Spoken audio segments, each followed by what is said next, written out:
நீர்வாழ் காட்சியகம் அக்வேரியம் மீன்கள், பிற நீர்வாழ் உயிரினங்கள் மற்றும் நீர்வாழ் தாவரங்களை பராமரிக்கும் இடம் நீர்வாழ் காட்சியகம் அக்வேரியம் எனப்படுகிறது. இது ஒரு சிறிய தொட்டியாகவோ அல்லது பல பெரிய தொட்டிகள் வைக்கப்பட்ட ஒரு கட்டிடமாகவோ இருக்கலாம். நிலவாழ் காட்சியகம் டெரேரியம் நிலவாழ் உயிரினங்கள் மற்றும் தாவரங்களை பராமரிக்கும் இடம் அல்லது அமைப்பு நிலவாழ் காட்சியகம் எனப்படுகிறது. இங்கு இயற்கையான சூழ்நிலை மண்டலத்தினைப் போல வடிவமைக்கப்பட்டு கட்டுப்படுத்தப்பட்ட சூழலில் விலங்குகளும் தாவரங்களும் காட்சிப்படுத்தப்படுகின்றன. நீர்வாழ் காட்சியகம் மற்றும் நிலவாழ் காட்சியகம் ஆகியவை விலங்குகளையும் தாவரங்களையும் நெருக்கமாக உற்று நோக்க உதவுகின்றன. அலங்காரத்திற்காகவும் இவை பயன்படுகின்றன.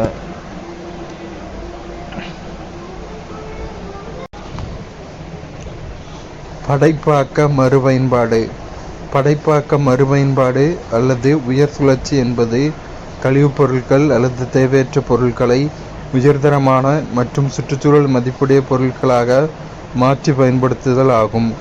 நாம் ஒரு பொருளை உயர் சுழற்சி செய்யும் போது அதற்கு நாம் வேறு பயன்பாட்டினை தருகிறோம். எடுத்துக்காட்டு, பயன்படுத்திய டயர்களை அமரும் நாற்காலியாக மாற்றுதல், பயன்படுத்திய நெகிழி பாட்டில்களை பேனா தாங்கியாக மாற்றி பயன்படுத்துதல்.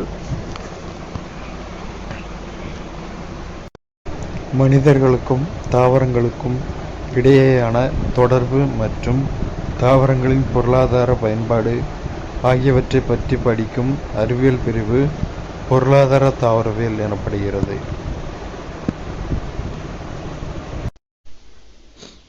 தாவரங்களின் பொருளாதார மதிப்பு மற்றும் பயன்பாடுகளின் அடிப்படையில் தாவரங்களை கீழ்க்கண்டவாறு பிரிக்கலாம்.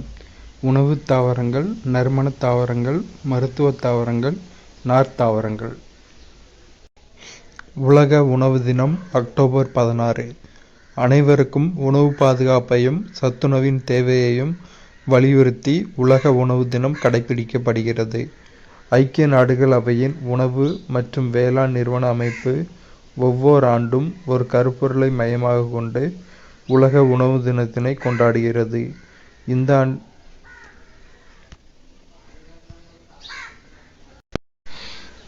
உலகளவில் கனிகள் மற்றும் காய்கறிகள் உற்பத்தியில் இந்தியா 2ஆம் இடத்தை வகிக்கிறது.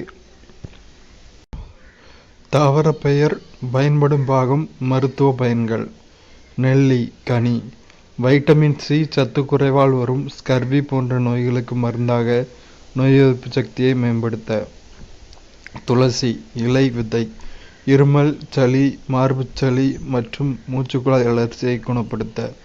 சோற்றுக்கற்றாழை சதப்பற்றுள்ள இலைகள் மலமிளக்கியாக காயத்தை குணப்படுத்த, தோலெரிச்சலையும் குடல் புண்ணையும் குணப்படுத்த. வேம்பு மரப்பட்டை இலை மற்றும் விதைகள் கிருமி நாசினியாக, தோல் நோய்களுக்கு மருந்தாக. மஞ்சள் தரையில் தண்டு கிருமி நாசினி, சிறிய காயம்பட்ட இடங்களில் தொற்று ஏற்படாமல் தடுக்க. இந்தியாவில் மேற்கு வங்காளம், அஸ்ஸாம், ஒடிசா, பீகார், உத்தரப்பிரதேசம், திரிபுரா மற்றும் மேகாலயா ஆகிய 7 மாநிலங்களில் ஜனல் பயிரிடப்படுகின்றது. மேற்கு வங்காளம் மட்டும் இந்திய ஜனல் உற்பத்தியில் 50 விழுக்காடு உற்பத்தி செய்கிறது. மரக்கட்டைகளிலிருந்து மெல்லியதாக சீவி எடுக்கப்படுகின்ற மரத்தகடுகளை உரிய வகையில் ஒன்றின் மேலொன்று அடுக்கடுக்காக ஒட்டி உருவாக்கப்படுவதே ஒட்டுப்பலகை பிளைவுட் ஆகும். இது ஒரு வகை கூட்டு மரபு பலகை ஆகும். பாலக்கீரை மூட்டு முடக்குவாதம் என்பது அனைத்து வயதினருக்கும் மூட்டு மற்றும் முழங்கால் பாதிப்பை ஏற்படுத்தும் ஒரு நோயாகும்.